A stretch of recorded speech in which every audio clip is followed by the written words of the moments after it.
Kecelakaan lalu lintas di perairan Sungai Lalan, Kabupaten Musi, Banyuasin kembali terulang. Speedboat Semoga Abadi 04 dengan speedboat Wawan Putra bertabrakan pada Kamis 3 Desember 2020 sekitar pukul 4:30 waktu Indonesia Barat. Tabrakan dua angkutan sungai tersebut persisnya terjadi di depan Mura Primer P17 Desa Agung Jaya, Kecamatan Lalan, Kabupaten Musi, Banyuasin. Dari kecelakaan tersebut mengakibatkan 3 orang luka, 1 orang meninggal dunia dan 1 lagi belum ditemukan.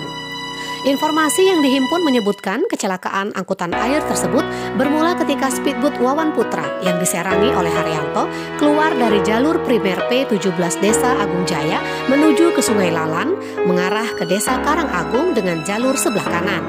Sekitar lebih kurang 300 meter dari depan muara primer P17 dan setelah berada di Sungai Lalan, dari arah berlawanan datang speedboat Semoga 04 dan memotong jalur arah sebelah kanan ke sebelah kiri. Akibatnya benturan atau tabrakan samping ke depan sebelah kanan tidak terhindarkan. Korban luka telah dirawat di Puskesmas Bandar Agung, Kecamatan Lalan. Adapun identitas korban luka yakni Rini Ayu Andira, 26 tahun, warga RT 01, Dusun 01, Desa Kepayang, Kecamatan Bayung Lincir yang mengalami luka benturan pada dahi sebelah kiri. Kemudian Fadli bin Budi, 10 tahun, warga RT 09, Dusun 02, Desa Kepayang, Kecamatan Bayung Lincir mengalami patah tulang pada paha kaki kanan dan luka memar di dada serta perut.